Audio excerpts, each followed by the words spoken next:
ውድ የቻናላችን ቤተሰቦች የሰዓቱን የብርሃን ዜናዎችን እናስደምጣችኋለን። አብራችሁ እንድትቆዩ በአክብሮት እንጋብዛለን። ሰበር ዜና፣ ምርጫው ይራዘማል። የኢትዮጵያ ብሔራዊ ምርጫ ቦርድ ሰባተኛውን ሀገራዊ ምርጫ ሰሌዳ በሚመለከት የፖለቲካ ፓርቲዎችን ለማወያየት ለጋዜጠኞች ዝግ የሆነ ስብሰባ ትላንትና አድርጎ ነበረ። ይሁንና ፓርቲዎቹ በጊዜ ሰሌዳው ላይ ከመወያየታቸው በፊት የሀገሪቱ ሰላምና ጸጥታም ነፃ ምርጫ ለማድረግ አስቻይ አይደለም የሚል መከራከሪያ አቅርበዋል። የኢትዮጵያ ብሔራዊ ምርጫ ቦርድ ሰባተኛው ሀገር አቀፍ ምርጫ የሚካሄድበትን ረቂቅ የሰሌዳ ለውይይት ባቀረበ ወቅት ተቃውሞ እንደገጠማቸው ዋዜማ ሰምቷል። ለጋዜጠኞች ዝግ የነበረው የቦርዱና የፖለቲካ ፓርቲዎች ተወካዮች ውይይት ዋና አጀንዳ የምርጫ ማካሄጃ ረቂቅ የጊዜ ሰሌዳ ቢሆንም የውይይቱ ተሳታፊዎች የፖለቲካ ፓርቲዎች ተወካዮች ግን በአገሪቱ ምርጫ ለማካሄድ ከሰላምና ጸጥታ እንዲሁም ከፖለቲካ ምህዳር ጋር የተያዘ አስቸኳይ ሁኔታ በመኖሩ ቦርዱና ፓርቲዎች ከስምምነት ላይ ባልደረሱበት ሁኔታም በምርጫ ማካሄጃ የጊዜ ሰሌዳ ላይ መነጋገር አንችልም በሚል ተቃውሞ አሰምቷል። የፖለቲካ ፓርቲዎቹ ተወካዮች ግን ኢትዮጵያ ከሰላም ጸጥታ አንጻር አሁን ባለችበት ነባራዊ ሁኔታም ነፃና ፍትሃዊ ሀገር አቀፍ ምርጫ ማካሄድ የሚያስችላት ቁመና ላይ አይደለችም በማለት የምርጫ ቦርድ አመራሮችን እንደሞገቱ ከምንጮች ተረድተናል። አብዛኞቹ ፓርቲዎች በተለይ በአማራና ኦሮሚያ፣ ትግራይ ክልሎች ያሉ የጸጥታ ሁኔታዎች ነፃና አሳታፊ ምርጫ ለማካሄድ አስቻይ አይደሉም የሚል አቋም ይዘው ከስብሰባ ተበትነዋል ተብሏል። መረጃው የዋዜማ ነው።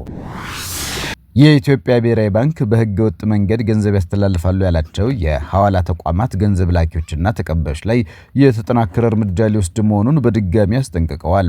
ለሽብርተኝነት ገንዘብ ማስተላለፍ ወይም ሕገ ወጥ የገንዘብ ዝውውር ላይ የተሰማሩ የተወሰኑ ገንዘብ አስተላላፊ ተቋማት እንዳሉ ደርሰንበታል ያሉት የብሔራዊ ባንክ ገዢ ኢዮብ ተካልኝ በእነዚህ አስተላላፊዎች ላይ በጣም የተናበበ የተቀናጀ ሰፊ እርምጃ ለመውሰድ መዘጋጀታቸውን አስታውቀዋል። በህጋዊ መንገድ አልሰራም፣ ከህግ ውጭ ሄዳለሁ የሚሉ ላይ በእጃችን ላይ ያሉት ማንኛውንም አቅሞች ተጠቅመን ይህንን የምናስቆም ነው የሚሆነው። ስለዚህ በዚህ ስራ ላይ የተሰማሩ በሙሉ እንዲታቀቡ ማሳሰብ እፈልጋለሁ ሲሉ የመጨረሻ ማስጠንቀቂያ ሰጥተዋል። የብሔራዊ ባንክ ገዢ ይህንን ያሳውቁት ከባንኮች ማህበር የስራ ኃላፊዎች ጋር በመሆን በዩናይትድ ስቴትስ ዋሽንግተን ዲሲ አካባቢ ከሚገኙ የገንዘብ አስተላላፊ ድርጅቶች ጋር ውይይት ካደረጉ ለ4 ደቂቃም ገደማ ባስተላለፉት የቪዲዮ መልእክት ነው። ህገወጥ የገንዘብ ማስተላለፍ ላይ የተሰማሩ የሐዋላ አስተላላፊዎች የመጨረሻ ማስጠንቀቂያቸው ነው ሲሉ ያሳሰቡት ገዢው ጥንቃቄ እንዲያደርጉ ከወዲሁ አሳስበዋል። የብሔራዊ ባንክ የኢትዮጵያ መንግስት ማንኛውም እርምጃ ከመውሰድ የሚቆጠብ አይሆንም፣ አካውንት በመዝጋት ብቻ የሚመለስ እንዳልሆነ በግልጽ ማሳወቅ እንፈልጋለን ሲሉ አስጠንቅቀዋል። ይሁን እንጂ ዶክተር ኢዮብ እንወስደዋለን ስላሉት እርምጃ አፈጻጸም ሆነም ሌላ ዝርዝር መረጃ አልሰጡም። ባለፈው ዓመት መጨረሻ ላይ ባንኩ ተመሳሳይ ማስጠንቀቂያ አውጥቶ የነበረ ቢሆንም መቀመጫውን በአሜሪካ ያደረጉት 4 የገንዘብ አስተላላፊ ተቋማት ስም ዝርዝሮች በወንጀል የተገኘ ንብረት ህጋዊ የማስመሰልና ህገወጥ ተግባራትን ፋይናንስ ማድረግ ላይ የተሳተፉ ነው ሲሉ ከሷል። በዚህ ክሱ ባንኩ በዩናይትድ አረብ ኤሚሬቶች ያሉ ገንዘብ አስተላላፊዎችን አካቷል። ብሔራዊ ባንክ ወስደዋል ያለው ሰፊ የተናበበና የተቀናጀ እርምጃም ገንዘብ አስተላላፊዎች ላይ ብቻ እንደማይገታ አስታውቋል። ተቀባዮችንም ያካተተ ላኪዎችንም ያካተተ ሰፊ ማጣራት ስራ ሰርተናል። ወደ ተቀናጀ እርምጃ እየገባን ነው። ስለዚህ ገንዘብ በህገወጥ መንገድ የሚልኩ ተቋማት የሚልኩ ዜጎቻችን ከዚህ እንዲቆጠቡ ማሳሰብ ፈልጋለሁ። ከነዚህ ተቋማት ጋር የሚሰሩ በተለያየ ንግድ ስራ ላይ የተሰማሩ አስመጭና ላኪዎች ከዚህ እንዲቆጠቡ ማሳሰብ ፈልጋለሁ። ዶክተር ኢዮብ ማሞ እንወስደዋለን ያሉት እርምጃ ማያዳግም መሆኑን ጠቁመው የኢትዮጵያን ህግ የጠበቀ ዓለም አቀፍ ህግን የጠበቀ የተቀናጀ የተናበበ እርምጃም እንደሆነ ተናግረዋል። በአገር ውስጥ ከፍተኛ የሆነ የውጭ ምንዛሪ አቅርቦት አለ ያሉት የብሔራዊ ባንክ ገዢ የማዕከላዊ ባንኩ የመጠባበቂያ ክምችት በጣም እየጨመረ ነው ብለዋል።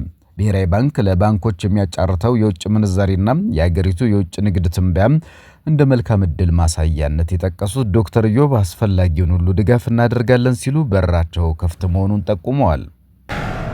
በአዲስ አበባ ከተማ አስተዳደር ላይ የተላለፈ ውሳኔ በጠቅላይ ፍርድ ቤት ውድቅ ተደረገ። የአዲስ አበባ ከተማ አስተዳደር ለጣሪያና ግድግዳ የንብረት ገቢ ግብር መመሪያ በማውጣት ግብር መሰብሰቡን በመቃወም እናት ፓርቲ የመሰረተውን ክስ የፌዴራል ከፍተኛ ፍርድ ቤት ከመረመረ በኋላ ፓርቲው ያቀረበው ትክክል መሆኑን በማረጋገጥ ያስተላለፈው ውሳኔ በጠቅላይ ፍርድ ቤት ተሽሮ ውድቅ ተደረገ።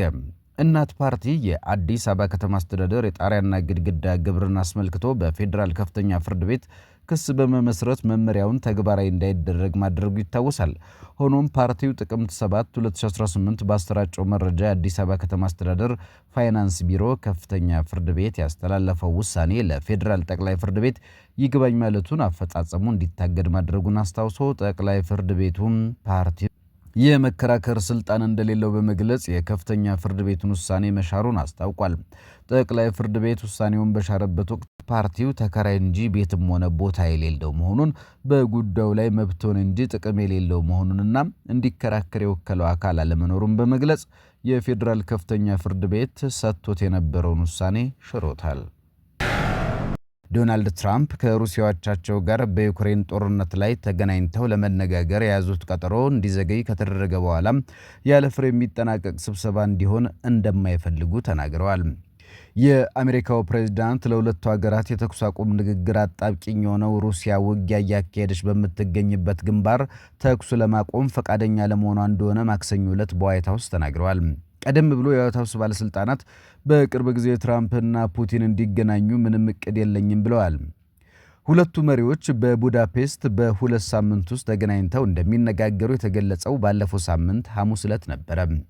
በዚህ ሳምንት በአሜሪካና በሩሲያ የሰላም ምክረ ሐሳቦች መካከል ያለውን ልዩነት ግልጽ የሆነ ይመስላል። ይህም ይካሄዳል ተብሎ ሲጠበቅ የነበረው ስብሰባ ያስቀረ ሆኗል። ትራምፕና ፑቲን ለመጨረሻ ጊዜ ፊት ለፊት የተገናኙት በነሐሴ ወር በአላስካ ነበረ። ይህ የሁለቱ መሪዎች ውይይት የዩክሬን ጦርነት መቋጫ በመፈለግ ረገድ ተጨባጭ የሆነ ፍሬም ሳያፈራ ቀርቷል። ዋይት ሀውስ የሁለቱ መሪዎች ስብሰባ ላልተወሰነ ጊዜ ማዘግየት የመረጠበት አንዱ ምክንያት ተመሳሳይ የሆነ ስኬት አልባ ውይይትን ለማስቀረት በማሰብ ይመስላል። አንድ ከፍተኛ አውሮፓዊ ዲፕሎማት ለሮይተርስ የዜና ወኪል ሩሲያ ፍላጎቷ ብዙ ይመስለኛል፣ እንዲሁም አሜሪካ ትራምፕ በቡዳፔስት በሚያካሄዱት ስብሰባ ላይ ስምምነት መድረስ እንደማይቻል ግልጽ የሆነላቸው ይመስላል ብለዋል። የአሜሪካ ውጭ ጉዳይ ሚኒስትር ማርኮ ሩቢዮና የሩሲያ ውጭ ጉዳይ ሚኒስትር ሰርጌይ ላቭሮቭ በዚህ ሳምንት ተገናኝተው ዝግጅቱ ላይ ይነጋገራሉ ተብሎ ይጠበቅ ነበረ። ዋይት ሀውስ ግን ሁለቱ ባለስልጣናት ውጤታማ የስልክ ውይይት ማድረጋቸውን ገልጾ ስብሰባው ከአሁን በኋላ አስፈላጊ አይደለም ብሏል። ሰኞ ዕለት ትራምፕ ኪየቭ እና የአውሮፓ መሪዎች በውጊያ ግንባር የተኩስ አቁም እንዲደረግ ያቀረቡትን ምክረ ሐሳብ ተቀብለውት ነበረ። አሁን ባለበት እንዲቆም ይሁን ካሁን በኋላ እኔ የምለው በውጊያ ግንባር ያለው አቁሙ፣ ወደ ቤታችሁ ሂዱ፣ ውጊያ ይቁም፣ ሰዎች መሞታቸው ይቁም ነው። ሩሲያ በተደጋጋሚ በግንባሮች የሚካሄደው ጦርነት ይቁም የሚለው ሐሳብ ውድቅ ስታደርግ ቆይታለች። የክሬምሊን ቃል አቀባይ ዲሚትሪ ፔስኮቭ በተደጋጋሚ ሐሳቡ ለሩሲያ ቢቀርብም የሩሲያ ወጥ አቋም አልተቀየረም ብለዋል። ሞስኮ ውጊያ ከሚካሄድባቸው የምስራቃዊ ግዛቶች የዩክሬን ጦር ሙሉ በሙሉ ለቆ እንዲወጣ ትጠይቃለች። ሞስኮ ፍላጎት ያላት ዘላቂ አስተማማኝ ሰላም ላይ ብቻ ነው ያሉት ሰርጌይ ላቭሮቭ ውጊያ በሚካሄድባቸው ግንባሮች ተኩስ ማቆም ጊዜያዊ መፍትሄ ብቻ እንደሚያመጣ ጠቅሰዋል። የግጭቱ መሰረታዊ ምክንያት ላይ ማተኮር ያስፈልጋል ያሉት ላቭሮቭ ክሬምሊን ዶንባስ የሩሲያ ሉዓላዊ ግዛት መሆኗን እውቅና እንዲሰጥ እንዲሁም ከዩክሬን ወታደራዊ ኃይል ነፃ እንዲወጣ ጠይቀዋል። ይህ ደግሞ ለኪየቭና ለአውሮፓ አጋሮች ተቀባይነት የሌለው ጥያቄ ነው ብለዋል። የአውሮፓ መሪዎች ከዜሌንስኪ ጋር በመሆን ማክሰኞ ዕለት ባወጡት መግለጫም በዩክሬን የሚካሄደውን ጦርነት የሚያስቆም የትኛውንም ንግግር በጦር ግንባር የሚካሄደውን ውጊያም ባለበት የሚያስቆም መሆን አለበት ብለዋል። አክለውም ሩሲያ ለሰላም ቁርጠኝነት የላትም ሲሉ ወንጅለዋታል።